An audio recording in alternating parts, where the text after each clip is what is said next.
मुंबई से सटे बोईसर में एक आदमी को मारकर उसे ऐसी जगह छुपाया जाता है कि पुलिस तो छोड़ो, पड़ोसियों को भी भनक नहीं लगती है। लगभग 13 साल बाद जाकर एक कंकाल मिलती है, तब इस केस की जांच शुरू होती है। आइए एक खौफनाक कहानी आप लोगों को मुंबई से सटे बोईसर की सुनाता हूं। नमस्कार दोस्तों, मेरा नाम है ब्रजेश यादव। फिर हाजिर हूं एक नया केस लेकर और काफी खौफनाक केस लेकर, जिसे सुनकर आप भी दंग रह जाएंगे। आपको बता दें, साल 2017 की बात है। 2017 में पालघर पुलिस स्टेशन में एक फोन आता है। फोन एसपी को आता है। एसपी उस समय थे मंजुनाथ सिंगे।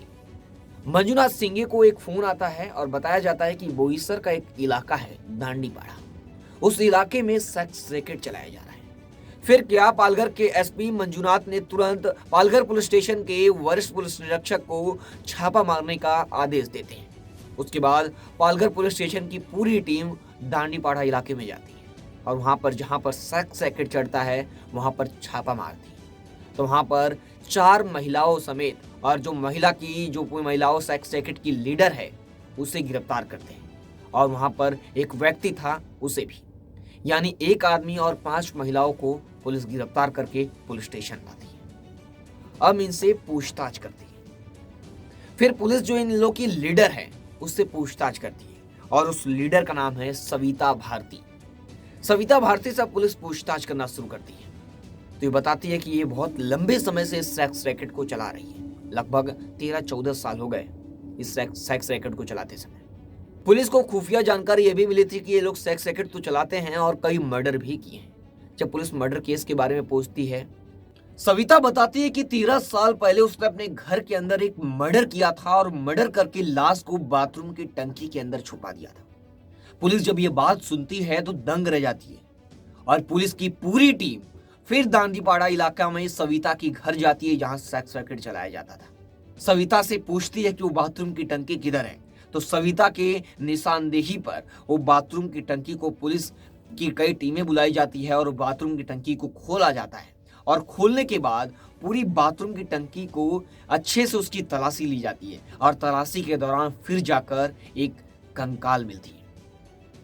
आपको बता दें, पूरे शरीर से 13 साल पहले उस बॉडी को उस बाथरूम की टंकी के अंदर डाला गया था। बॉडी की जो स्किन थी वो तो पूरी गायब हो चुकी थी।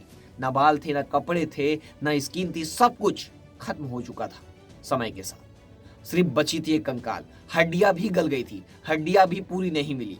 पूरा एक सेट तो मिला, लेकिन जो छोटी छोटी हड्डियां हैं वो भी गल चुकी थी। लगभग जो बड़ी हड्डियां हैं, स्कल है यानी खोपड़ी है, जो हाथ की हड्डी है, जो पेट की थोड़ी बहुत हड्डी है, वही सब मिल पाई। पूरी हड्डी भी गल चुकी थी। 13 साल पहले किसी आदमी को बाथरूम की टंकी के अंदर डाल दिया गया। अब सविता ने जिसे मारकर बाथरूम की टंकी में डाल दिया वो कौन था, और सविता ने आगे और कितने मर्डर किए थे, कितनी बातें और छुपा कर रखी है। पुलिस सिलसिलेवार तरीके से पुलिस पूछताछ करती है और महिला पूरी कहानी बताती है। आपको बता दें, ये जो महिला है सविता, इसकी शादी होती है 2003 में और शादी होती है सविता भारती की सहदेव भारती से, जो लातूर का रहने वाला है। उसके शादी होने के बाद ये दोनों बोईसर में सेटल हो जाते हैं दांडीपाड़ा में। बोईसर की दांडीपाड़ा में सेटल हो जाने के बाद जो सहदेव भारती है, इसका पति, वो अपने काम धंधों में व्यस्त हो जाता है, अपने काम धंधा करने में बिजी हो जाता है। फिर उसके बाद सविता भारती घर में अकेली रहती थी। फिर ये भी एक गलत धंधा यानी वेश्यावृत्ति शुरू करती है, इसका एक व्यवसाय शुरू करती है। फिर ये लगभग कई सालों तक वेश्यावृत्ति करती है पति से छुप छुप कर। फिर उसको बाद में इसके पति को भनक लग जाती है कि इसकी पत्नी वेश्यावृत्ति यानी वेश्यावृत्ति का व्यवसाय चलाती है। फिर सहदेव आकर सविता को काफी समझाता है कि ये सब काम धंधा बंद कर दो, ये गलत काम बंद कर दो, लेकिन सविता नहीं मानती। सविता सहदेव की बात को इग्नोर करती है। फिर पुलिस को यह भी बात पता चलती है कि सविता का एक अवैध संबंध भी है, जिसका नाम है कमलेश, यानी एक पड़ोसी है कमलेश, उसके साथ अवैध संबंध भी है सविता का। इसलिए वो पति से ज्यादा मतलब नहीं रखती थी और पति की बात भी नहीं सुनती थी। पति बोलता था कि इस धंधे को बंद कर दो, लेकिन वो नहीं करती थी, क्योंकि सविता और उसका प्रेमी कमलेश ये दोनों मिलकर इस धंधे को करते थे। यानी इस वेश्यावृत्ति को कमलेश और सविता मिलकर चलाते थे। लेकिन इसके पति को नहीं पता थी। फिर धीरे धीरे समय गुजरता है और सहदेव का गुस्सा भी बढ़ता जाता है, क्योंकि सविता सहदेव की बात नहीं मान रही थी और सहदेव काफी बार मारपीट भी करने में उतारू हो जाता था और सविता को मारपीट भी देता था। धीरे धीरे सविता उब जाती है, यानी थक जाती है सहदेव की बात सुनते सुनते। फिर एक दिन कमलेश और सविता प्लान बनाते हैं पति को ही रास्ते से हटाने का।